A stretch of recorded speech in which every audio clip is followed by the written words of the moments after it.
अपने इसी चैप्टर के दूसरे एस्पेक्ट के ऊपर, ठीक है जी, इसी चैप्टर के दूसरे एस्पेक्ट के ऊपर। और हमारा इस चैप्टर का जो दूसरा एस्पेक्ट है वो आप जानते हैं कि हमने इसी चैप्टर का जो टॉपिक है विजुअल कम्युनिकेशन का, उसका हमने दूसरा सेक्शन यानी बी सेक्शन शुरू करना है, जिसको कहते हैं use of graphics in business communication. Use of graphics in business communication. अब use of graphics in business communication के अंदर हम आपको इसके जो बहुत ज़्यादा फेवरेट और कॉमन यूजेस हैं उन पे बात करेंगे। सबसे ज़्यादा जो इस्तेमाल करते हैं हमारे थ्योरी के टीचर कि मुख्तलिफ़ चीज़ें होती हैं, वो ज़रा बिखरी हुई होती हैं, तो हम क्या करते हैं, सोचते हैं यार ये बच्चे को कैसे समझाएंगे, तो हम उन स्कैटर चीज़ों का एक आउटलाइन चार्ट बना देते हैं। एक आउटलाइन चार्ट बना देते हैं। तो एक दिन में एक टॉपिक था एक चैप्टर में, उसके अंदर जिक्र था 3 चीज़ों का। प्रोडक्शन का जिक्र था, अच्छा, टेक्नोलॉजी का जिक्र था, उसके अंदर स्पेशलाइजेशन का जिक्र था, और उसके अंदर प्रोसेस का जिक्र था। तो मेरे जहन में आया कि इसका आउटलाइन बना देता हूँ। मैंने बच्चों से कहा कि फ़र्ज़ करो जी हम एक फैक्ट्री सेट कर रहे हैं जिसमें हमने प्रोडक्शन करनी है, हमने गाड़ियाँ बनानी है। ये मेरा हेड टॉपिक है, हमने प्रोडक्शन करनी, गाड़ियाँ बनानी।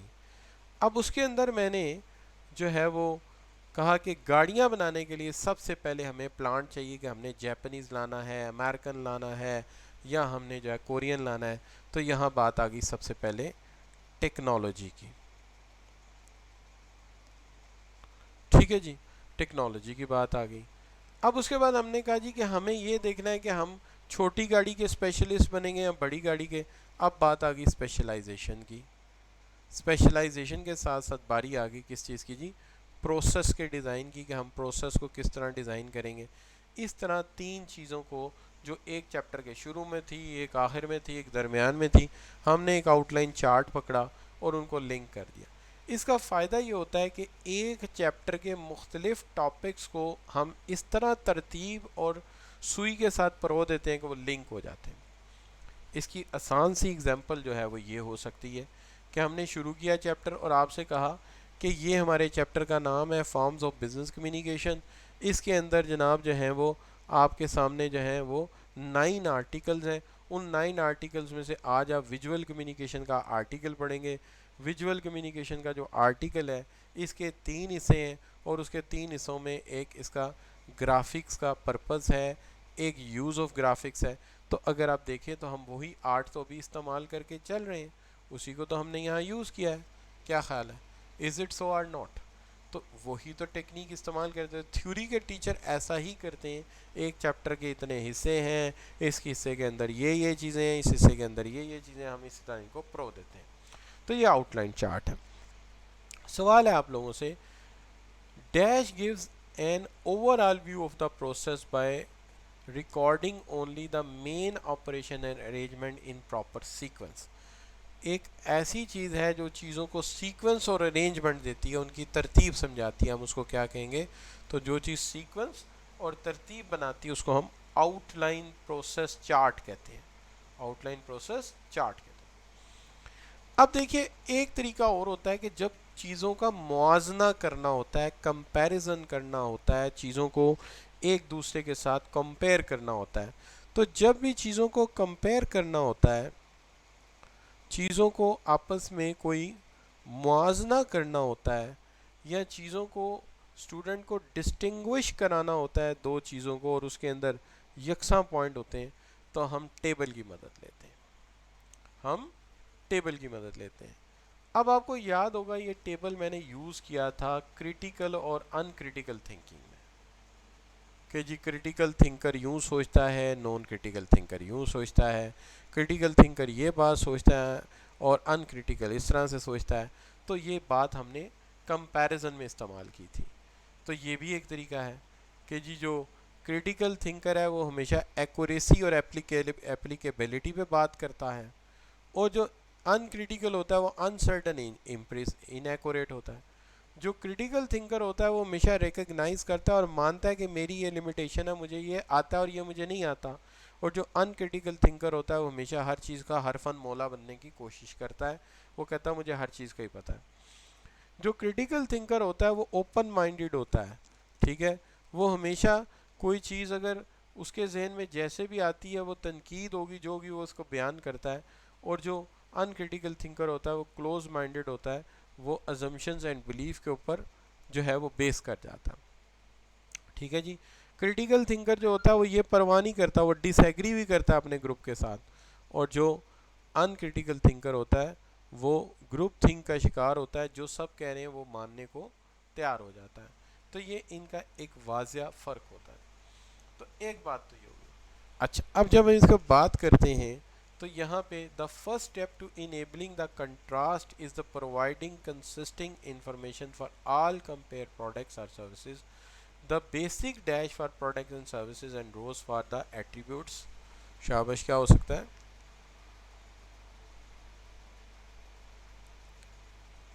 And that is a comparison table. तो ऐसी सूरत कंपैरिजन टेबल हमारे लिए बड़ा अच्छा रहता है।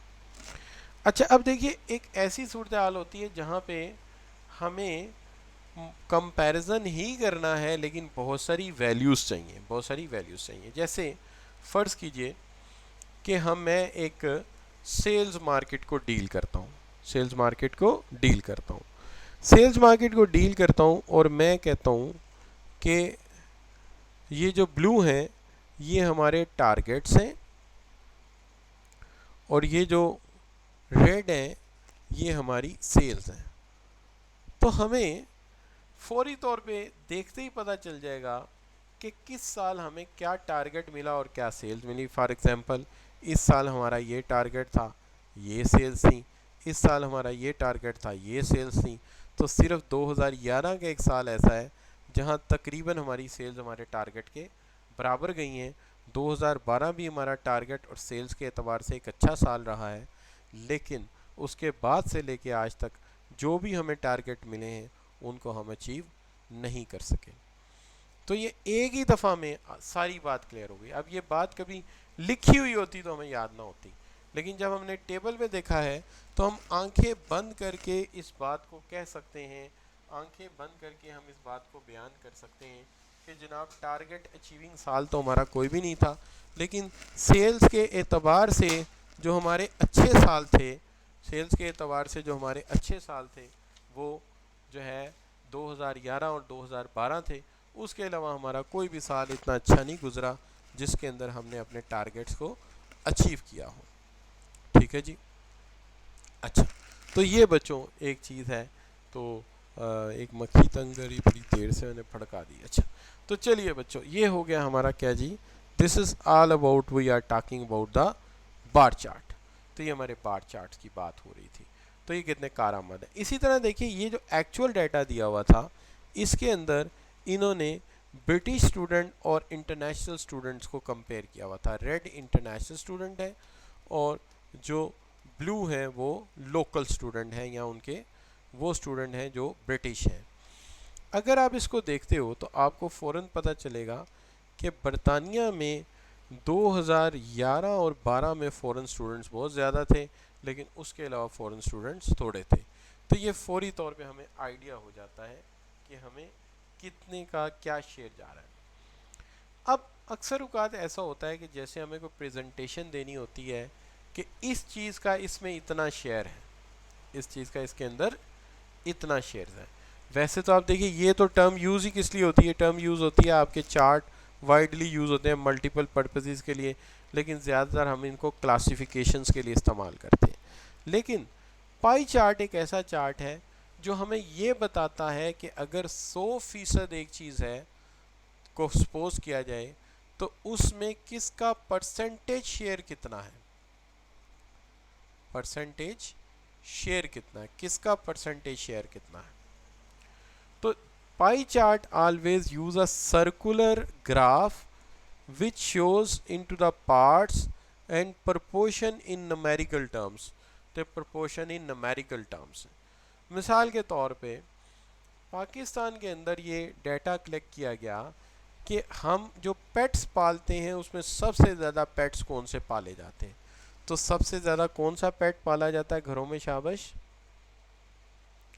The most popular pet is dog. कितने लोग पालते हैं? जितने पेट पालते हैं, वैसे तो बहुत लोग पेट्स पालते ही नहीं हैं, तो ज़्यादातर लोग जो पालते हैं वो डॉग पालते हैं 55%। दूसरे लोगों में मैं आता हूँ, वी हैव कैट। तो जो कैट्स पालते हैं वो 30% है। लेकिन मैं कैट घर में नहीं लाता। ये जो मेरे घर के गिर्द ये जो घर के बाहर की साइड की गली है, पिछले वाला जो बैकयार्ड कह लीजिए या बैकयार्ड की गली है, और जो फ्रंट गाड़ी का कोर्च है और उसके साथ जो जगह है, वहाँ पे बिल्ली को आज़ादी जो मर्ज़ी करे। तो गाड़ियाँ तो बंद होती, उसको तो कुछ नहीं करती, उसके ऊपर वो पंजे मार देती है, पेंट ख़राब कर देती है, और ज़रा सा गाड़ी धुला के लाओ तो गंदे पैर मार के उसको गंदा कर देती है।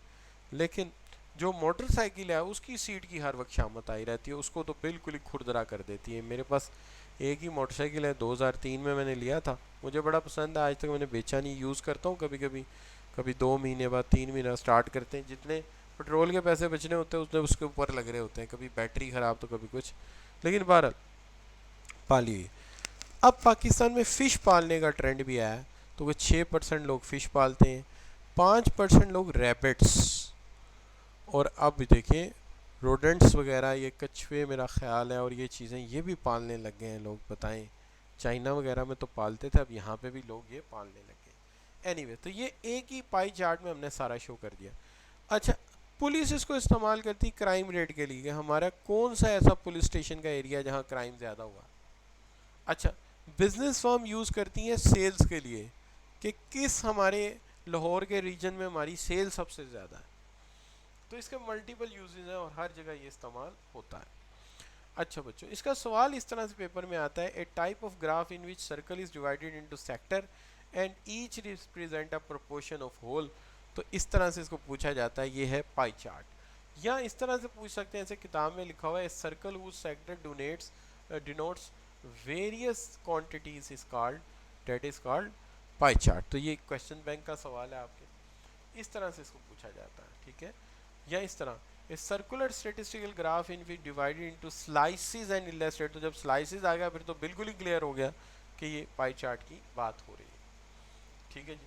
इसके बाद आ जाता है आपका कंपैरिजन बार चार्ट की बजाय सिंपल बार चार्ट। तो सिंपल बार चार्ट जो है वो भी कंपैरिजन एंड डिवीजन्स के लिए इस्तेमाल होता है, लेकिन इसको आप खुद कर लेंगे चूँकि काफ़ी ज़्यादा बात पहले हो चुकी है। In order to show monthly sales figures for 3 divisions, 3 divisions की अगर मंथली सेल्स फिगर शो करनी हो तो कौन सा ग्राफ आपको अच्छा लगेगा? शाबाश, 3 डिफरेंट डिवीजन्स हैं, उसकी मुझे सेल शो करनी, तो कौन सा ग्राफ अच्छा लगेगा आपको इसमें से?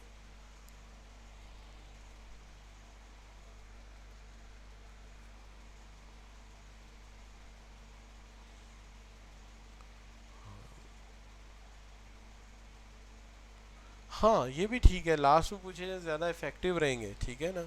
लेकिन टॉपिक के साथ साथ इसलिए कि हमें क्विज से ज़्यादा ये पर्पज़ होता है कि इस चीज़ का सवाल पेपर में कैसे बन सकता है।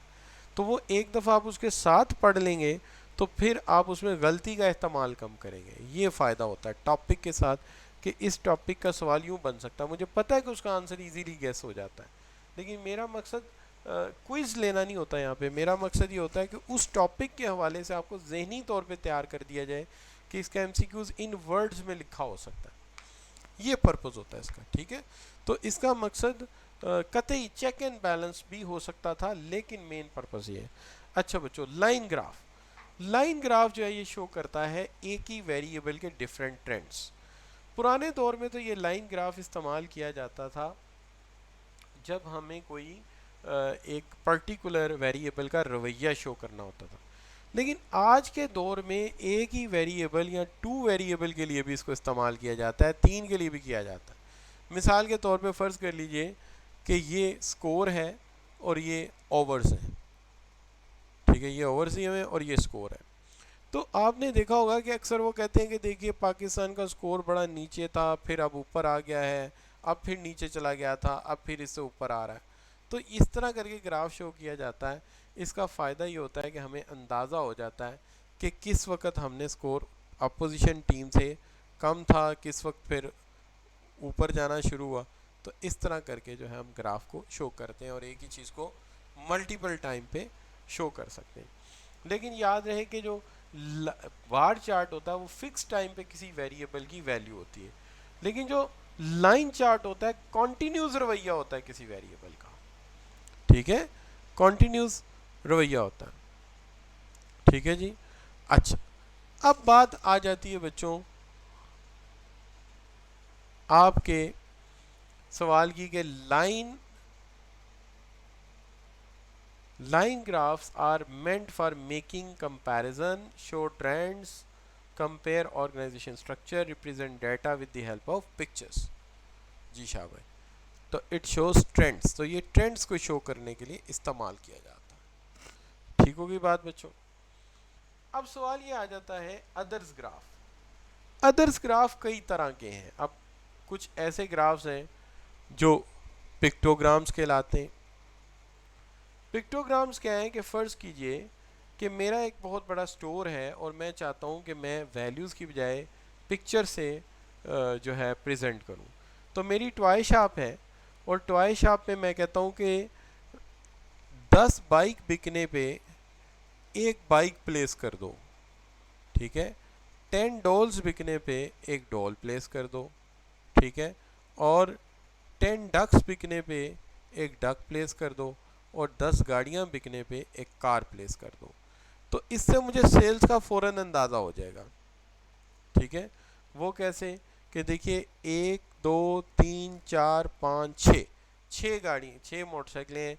इसका मतलब है आज मेरी 60 बाइक्स बिकी हैं। डोल्स हैं 1 2 3 4, तो ये 40 मेरी डोल्स बिकी हैं।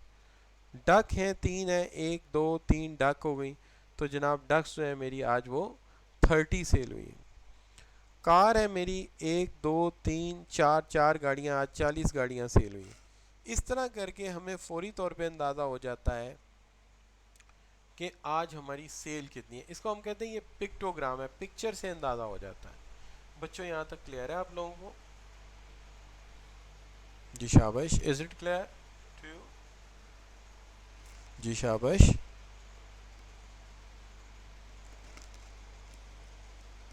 तो अगर क्लियर है तो जी लिखकर एंटर कर दीजिए। शाबाश, बिल्कुल सही हो गया। अच्छा जी।